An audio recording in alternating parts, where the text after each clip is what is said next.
Zone Europe sur Sensation. Bonsoir et bienvenue pour ce nouveau numéro de Zone Europe sur Radio Sensation et sur TV 78.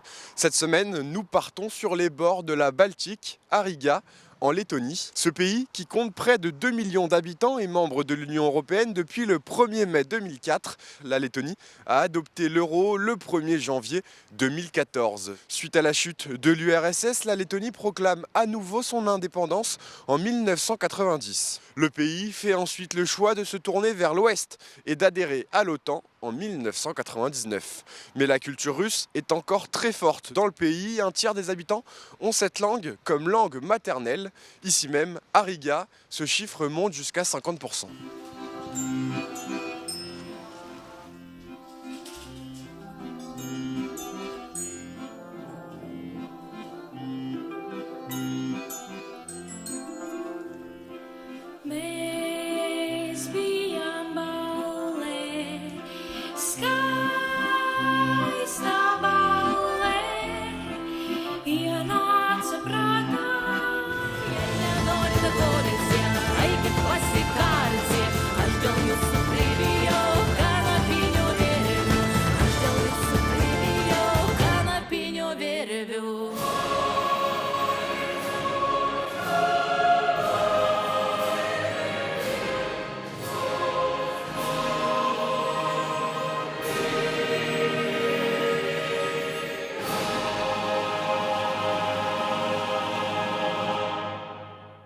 Depuis la guerre en Ukraine, les tensions entre la partie russophone et la partie lettonne se sont ravivées. Mais pour comprendre d'où viennent ces frictions, regardons un peu en arrière. J'ai rendez-vous avec Gins Apal, un historien spécialiste du nationalisme letton. Zone Europe sur Sensation. Bonjour Gins Apal. Bonjour monsieur. Merci de nous recevoir ici au musée de l'occupation de la Lettonie, un lieu emblématique qui retrace l'histoire du pays. Alors la première fois que la Lettonie est devenue indépendante, c'était en 1920, avant elle faisait partie de l'Empire russe. Comment est-ce que le nationalisme letton est né ? La Lettonie a déclaré son indépendance en 1918. Mais vous avez raison, ce n'est qu'après 2 ans de lutte pour l'indépendance, période que nous appelons la guerre d'indépendance de la Lettonie, que la Lettonie est devenue véritablement un pays uni et libre en 1920. Quand vous posez la question de l'histoire politique du pays avant cette période, il faut bien comprendre qu'il a fait partie intégrante de l'Empire russe, en réalité pour une durée relativement courte. Historiquement, le premier État établi sur ce territoire a été créé au XIIIe siècle par des missionnaires européens, croisés et commerçants sous le nom de Livonie. La Livonie couvrait alors le territoire correspondant à la Lettonie et à l'Estonie actuelle. Cet État, en réalité une confédération, a existé pendant 3 siècles avant d'être morcelé par l'invasion du tsar russe Ivan le Terrible, puis démembré à nouveau pour devenir la propriété de la République des 2 nations et à l'Empire suédois. Sur cette base historique, la Livonie a été divisée en 3 provinces. Quand nous parlons de la Lettonie actuelle, la moitié du territoire, la partie ouest, a intégré l'Empire russe seulement en 1795. Et plus important encore, jusqu'à la fin du XIXe siècle, les provinces baltiques ont conservé une autonomie significative pour leurs affaires internes et leur vie politique. On peut donc dire que le territoire letton a été absorbé pour devenir partie intégrante de l'État russe seulement vers la toute fin du XIXe siècle, conservant ce statut pendant environ 3 décennies.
ensuite, jusqu'en 1940, la Lettonie était une république avant que les troupes soviétiques reprennent le pays pendant la Seconde Guerre mondiale.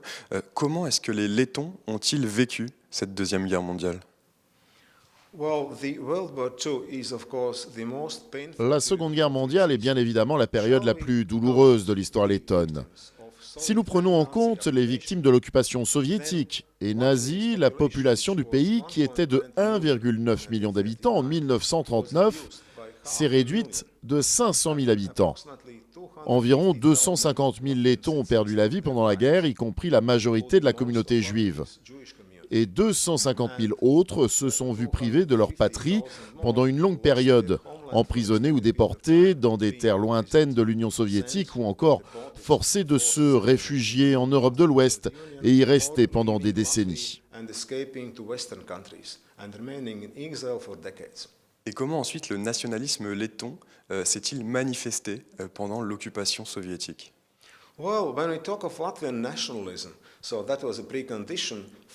Quand nous parlons du nationalisme letton, ce qui constitue un prérequis pour fonder et construire un État, nous fixons son émergence vers la moitié du XIXe siècle. La création de l'État letton en tant que tel est le résultat du mouvement nationaliste. Ce mouvement était bien sûr étatiste dans sa forme, car quand l'occupation est exercée par des forces étrangères, cela conduit à l'émergence d'un nationalisme non seulement englobant la survie d'une nation, d'une identité, d'une langue ou de la liberté, mais aussi du rétablissement de l'indépendance lettonne. Cela constituait d'ailleurs l'objectif final de tous les mouvements de résistance pendant la gouvernance soviétique et nazie. Puis ensuite, l'indépendance et en 1993, l'inauguration de ce musée de l'occupation de la Lettonie. Quel est le but de ce musée à l'époque ? La mission de ce musée a été définie autour de 3 missions principales. D'abord, pour se souvenir des victimes, ensuite pour commémorer le mal infligé à notre territoire et au peuple par des pouvoirs étrangers, et enfin pour faire découvrir notre histoire au monde entier. Voilà pourquoi les visiteurs et touristes étrangers sont les bienvenus ici. D'ailleurs, la plupart de nos visiteurs sont des touristes étrangers qui visitent la Lettonie. Nous invitons aussi tous les touristes français qui se rendent à Riga à venir dans notre musée. Et pour finir, vous, en tant qu'historien, j'imagine que c'est un lieu spécial pour vous, ce musée de l'occupation de la Lettonie. Eh bien, sachez qu'un journaliste du New York Times a récemment décrit ce musée comme un sanctuaire national. Nous essayons donc de maintenir la mémoire collective du peuple letton qui fait également partie de notre identité dans le XXIe siècle. Et c'est significatif en ce moment où la situation internationale est si difficile. Notre but est simple, rappeler ce qui s'est passé pendant les occupations autoritaires des forces étrangères, mais aussi expliquer pour le futur ce qui a motivé des gens à lutter pour l'indépendance et la démocratie. Merci beaucoup, Gin Sapal, d'avoir été avec nous. Merci, monsieur. Je rappelle que vous êtes donc historien, spécialiste du nationalisme letton.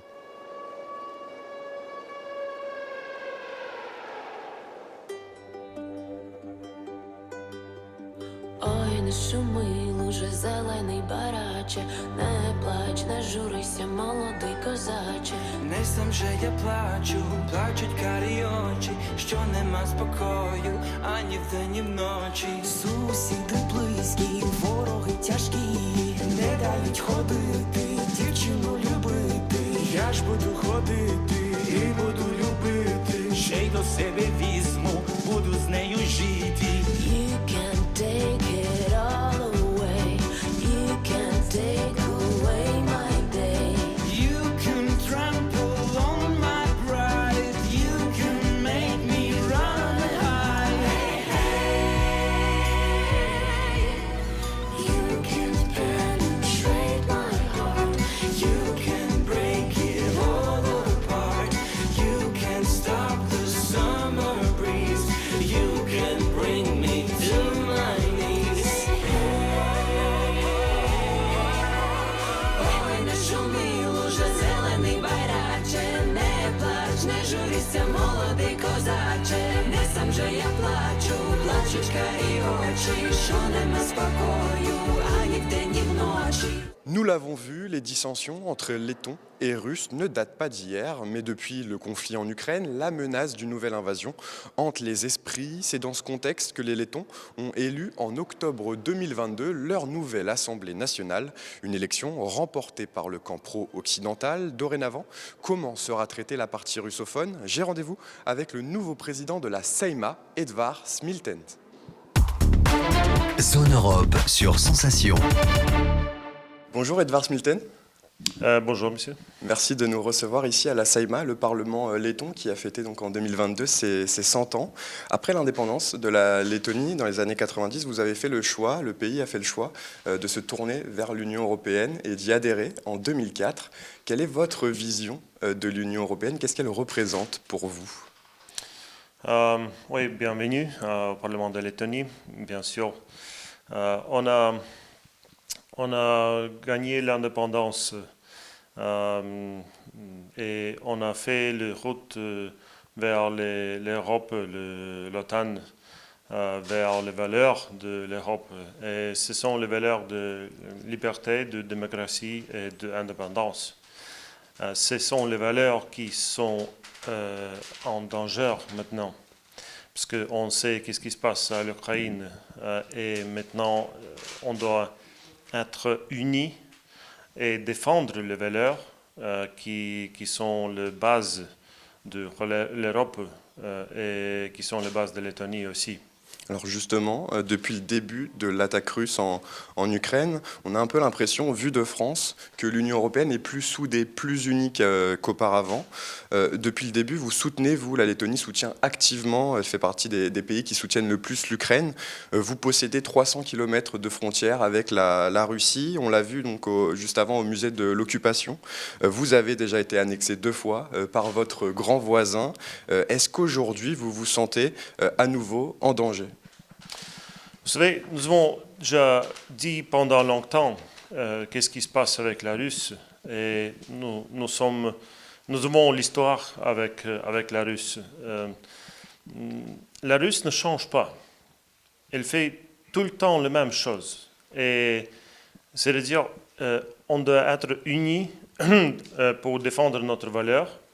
On doit être totalement unis pour défendre maintenant l'Ukraine, parce que l'Ukraine défend maintenant l'Europe. Et ce qui se passe à l'Ukraine, c'est quelque chose d'énorme. Je ne pouvais pas imaginer que c'est possible dans notre siècle, dans notre moment.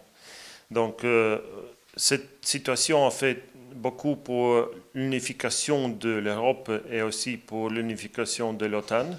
Je pense que les décisions de Finlande et la Suède, ce sont historiques. La Suède qui veulent adhérer aussi à l'OTAN, qui ont fait la demande. C'était neutralité pendant 200 ans. C'est-à-dire, ce sont les décisions historiques maintenant, et c'est fait notre région, l'Europe, l'OTAN, plus durable et plus possible de défendre notre valeur maintenant. Donc, et c'est le moment qu'il y a justement blanc et noir. C'est-à-dire, quand la guerre a commencé à 24 février, 2022. Je n'ai pas dormi la minute. J'ai commencé à réagir, de faire toutes les choses dans mon poste avec mes collègues.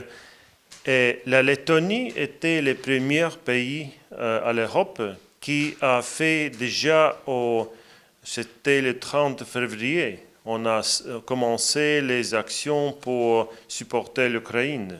Nous sommes été les premiers qui ont levé le drapeau de l'Ukraine à Riga.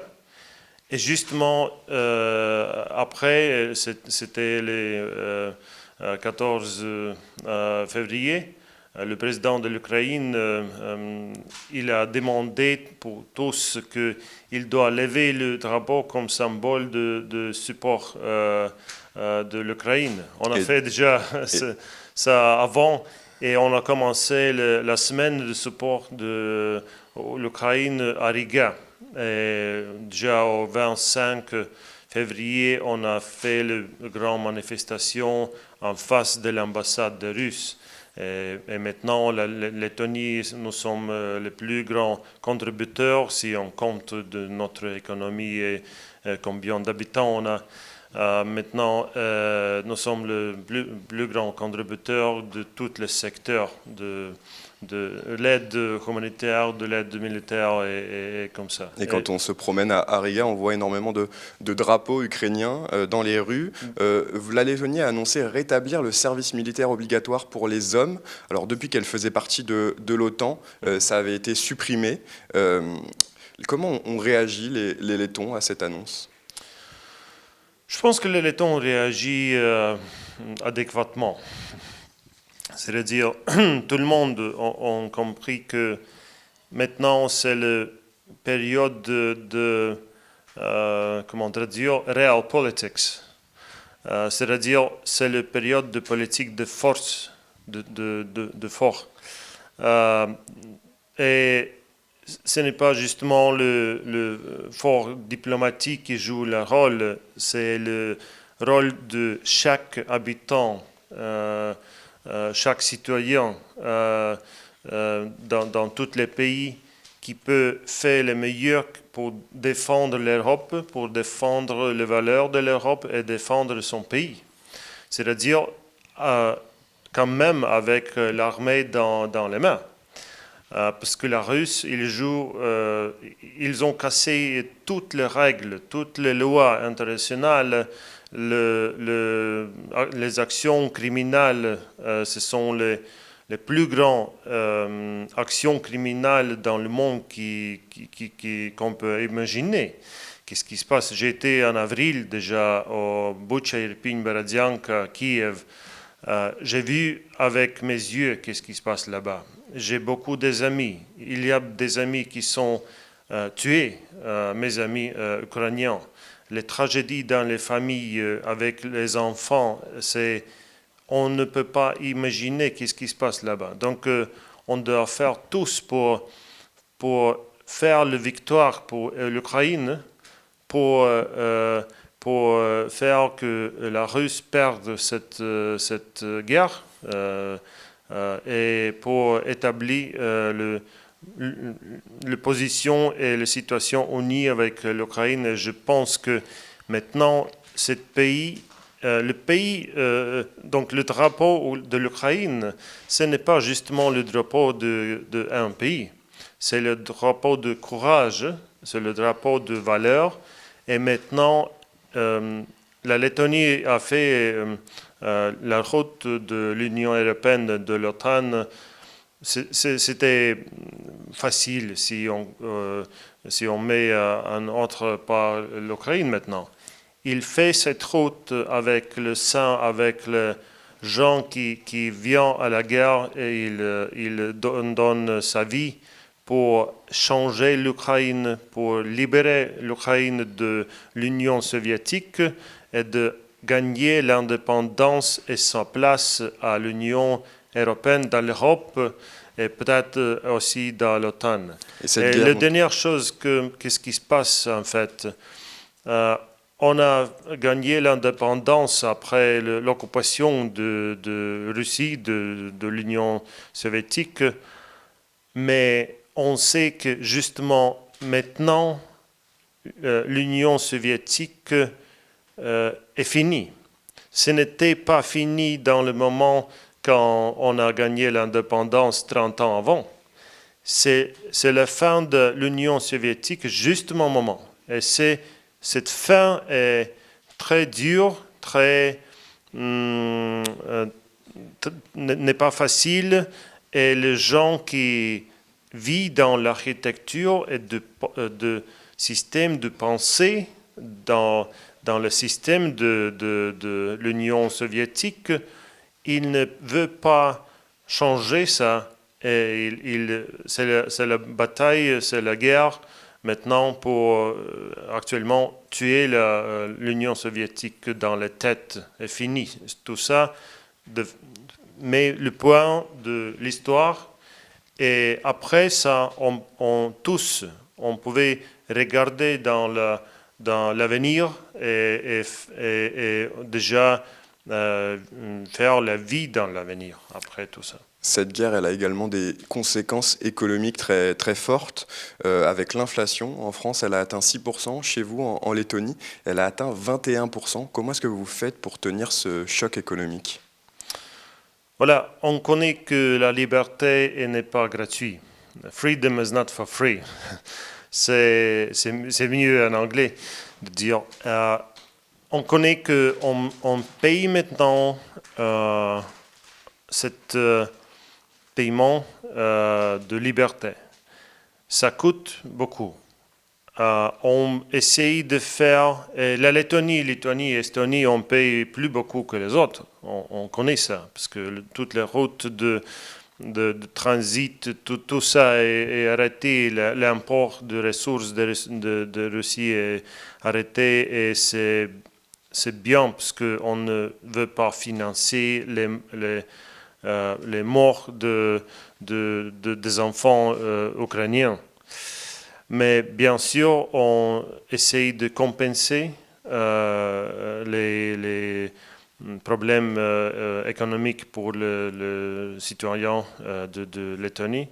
On essaye de changer l'économie, faire plus durable, indépendant, faire ouvrir nouvelles possibilités. Maintenant, on va faire la ministère de environnement et climat. Donc, c'est le ministère de climat et énergie. C'est-à-dire, on concentre aussi vers les buts de France. On sait que M. Macron a parlé beaucoup de méthodes économiques, énergie, sustainable. Ouais. C'est-à-dire, on va vers cette point. Merci beaucoup, Edward Smilten, d'avoir été avec nous. On a pu voir que vous parliez très bien français. Comment est-ce que vous l'avez appris ? J'ai étudié 12 ans au lycée français de Riga, mais en fait, j'essaye de souvenir comment on parlait français. Parce que d'habitude j'ai parlé anglais ou peut-être dans l'autre langue et bien sûr letton tout le temps, mais j'essaie d'utiliser chaque possibilité chez Madame l'ambassadeur et tous les cas pour utiliser la langue française. Et je suis francophone et aussi c'est mon plaisir de faire la coopération avec la France. Eh bien, merci beaucoup, Edward Smilten, de nous avoir reçus ici à la Seima. Je rappelle que vous êtes le nouveau président donc, du Parlement letton. Merci beaucoup. Tu tik skaisti mani mīli, un tik slaidi putni slīd. Gaisā lido domas tādas, kas kā jāņtārpiņi mirgo. Pietiek mīlestības manas, diviem lieliem čemodāniem. Pliku likām būtu gana, 1,6 miljardiem. Cik mana laiva, kā kontinents laimi slīd. Tikai jūra un es.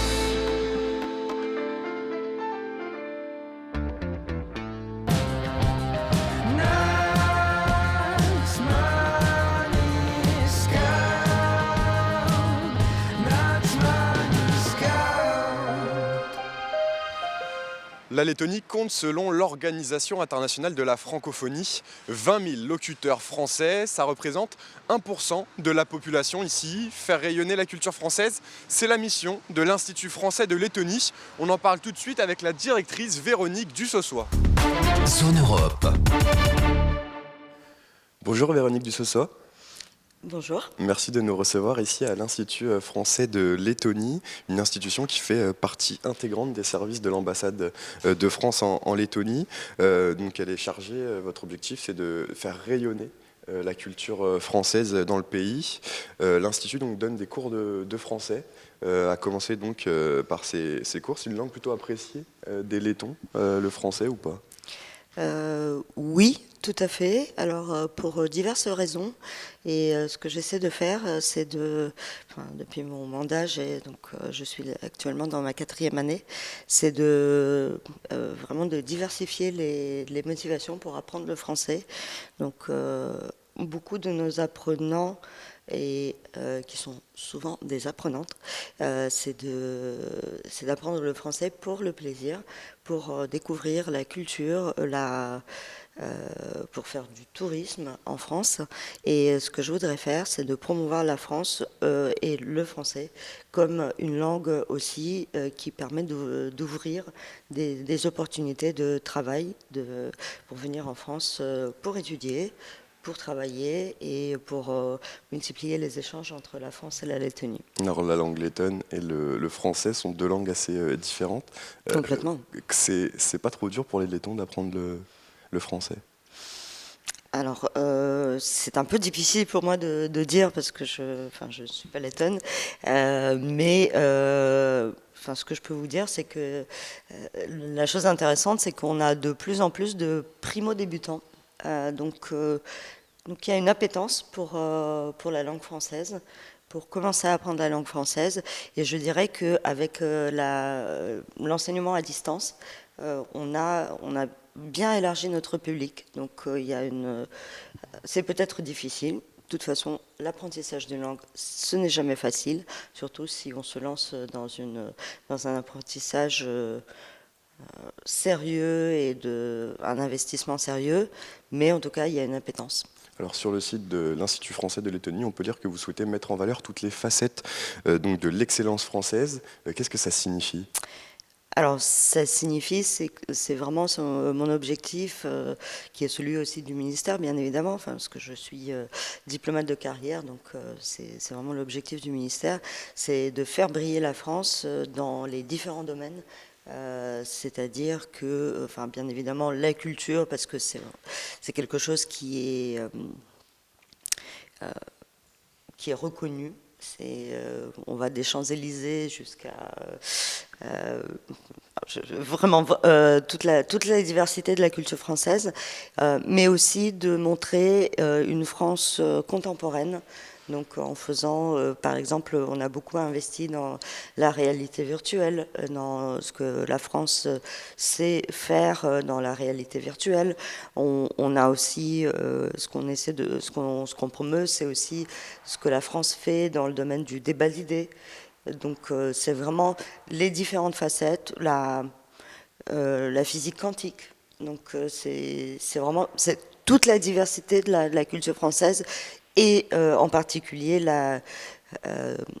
les choses qui sont peut-être moins connues, mais vraiment la France moderne. Alors la Lettonie, c'est un pays relativement peu connu en France. Quels sont les Français qui vivent ici ?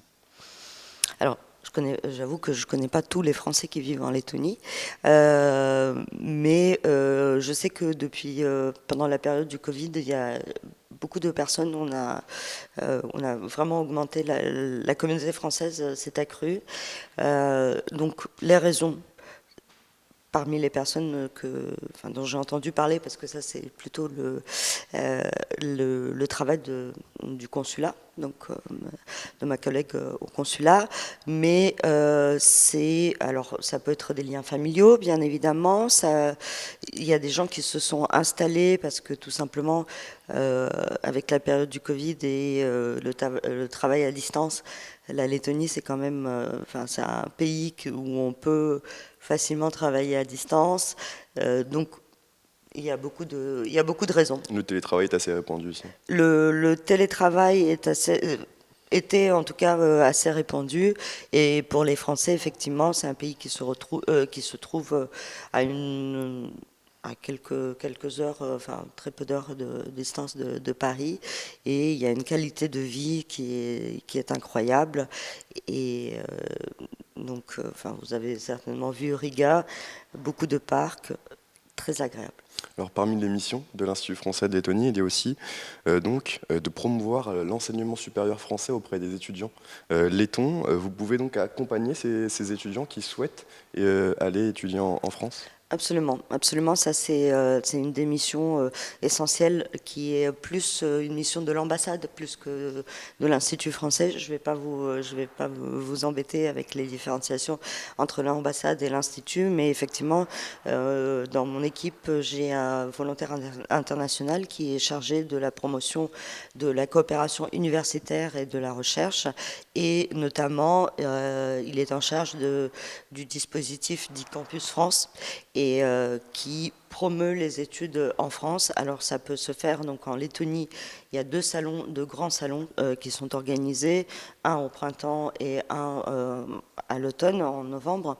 Et l'objectif, c'est de vraiment faire connaître les études en France, et la fréquentation est très bonne. Et puis par ailleurs, il y a une permanence qui est organisée pour ceux qui veulent s'informer de façon plus directe,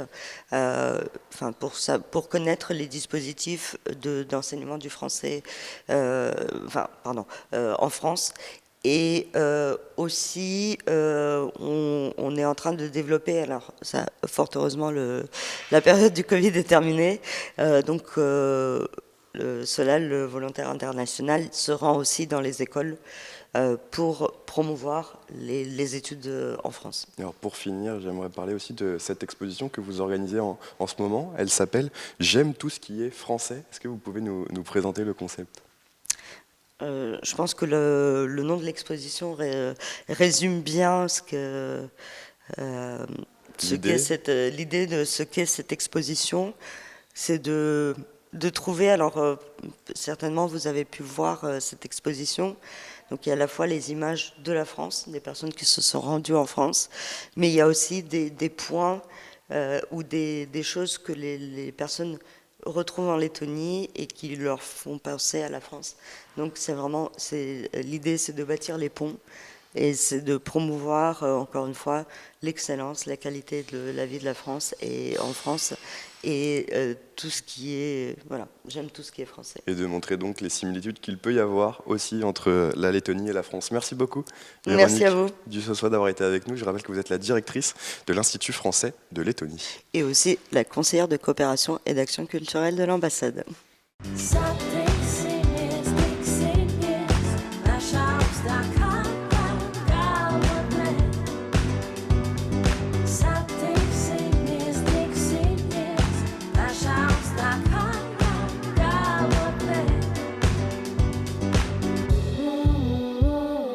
Mēs viena kokā sārī,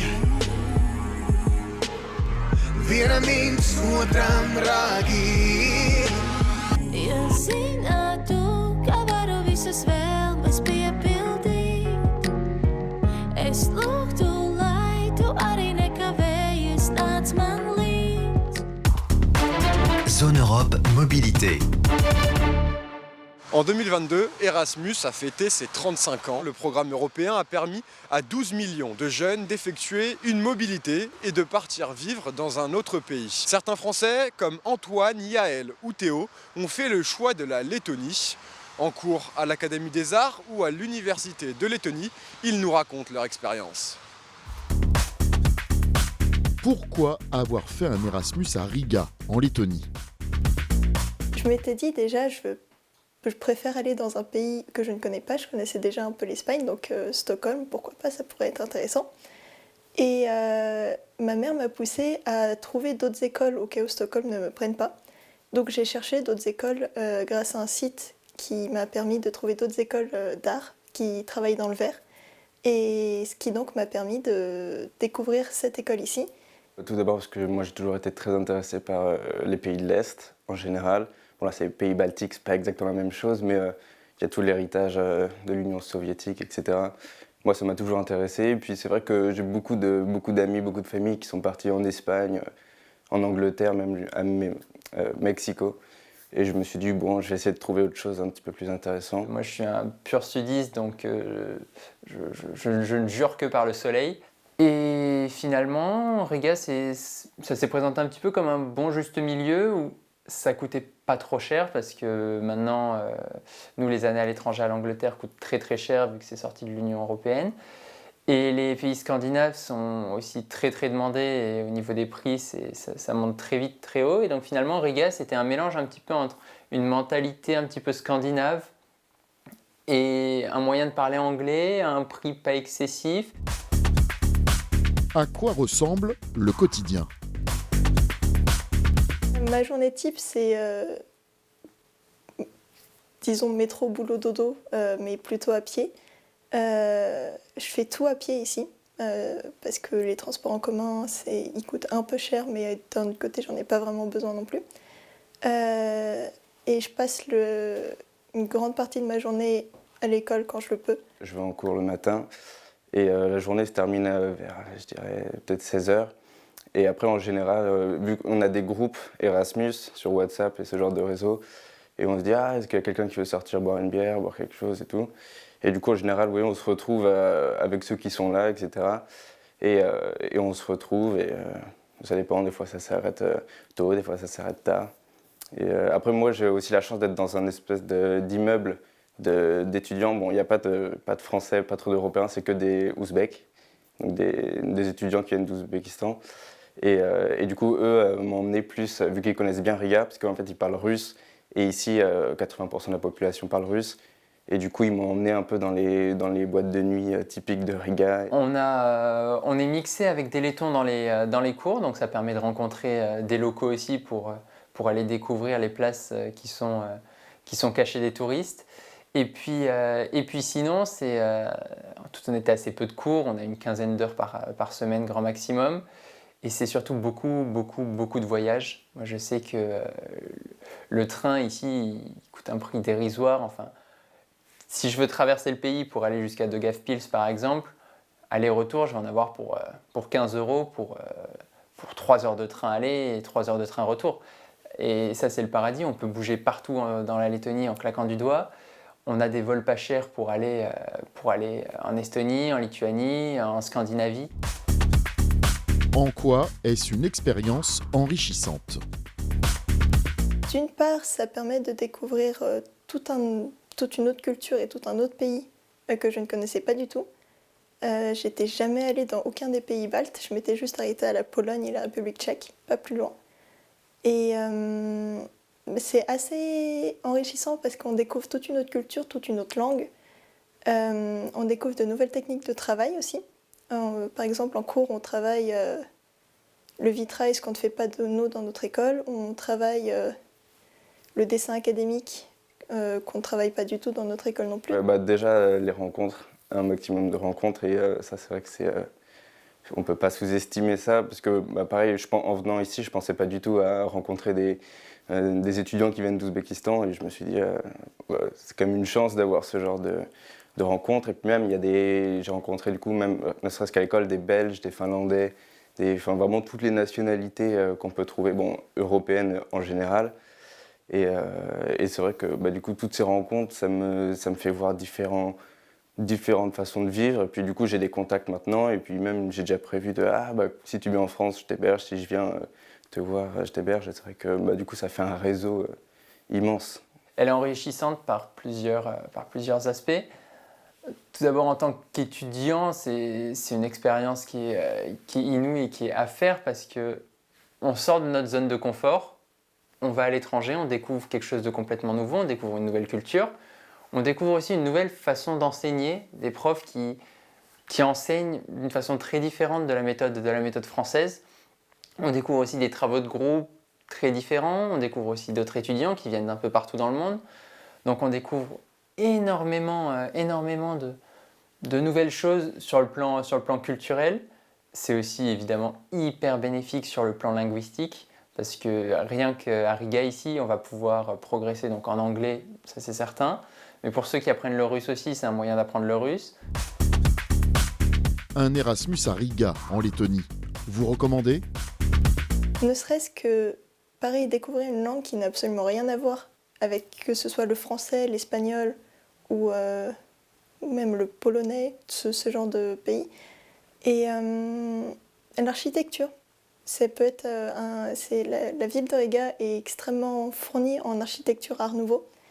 Et ne serait-ce que découvrir des bâtiments d'époque donc pas forcément restauré, un peu abîmé, mais toujours aussi bien décoré.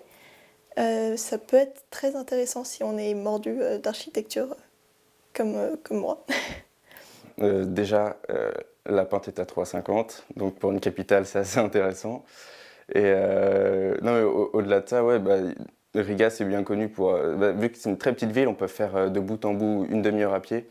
Donc c'est vrai qu'on peut se rendre partout, aller rejoindre des copains qu'on s'est fait la veille, sans aucune difficulté. Si on veut découvrir un petit peu la Scandinavie, mais qu'on n'a pas envie de dépenser des milliers des cents à Stockholm ou à Oslo ou encore à Helsinki, c'est le juste milieu parfait. On a de la forêt partout, on a vraiment moyen de découvrir un nouveau monde. Ouais, c'est vraiment ça. Pour moi, c'est vraiment un monde à part, un petit coin d'Europe perdu, loin des touristes, et qui est juste apaisant et en même temps très vivant.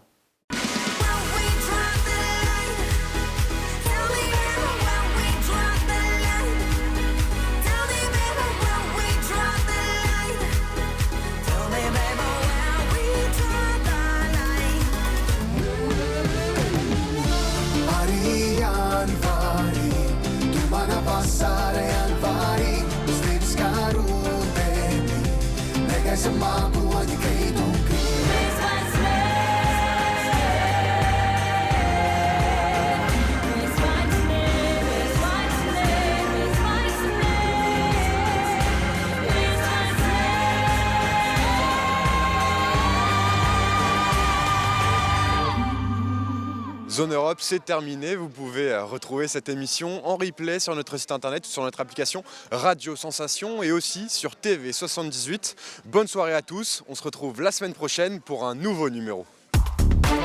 Zone Europe sur Sensation.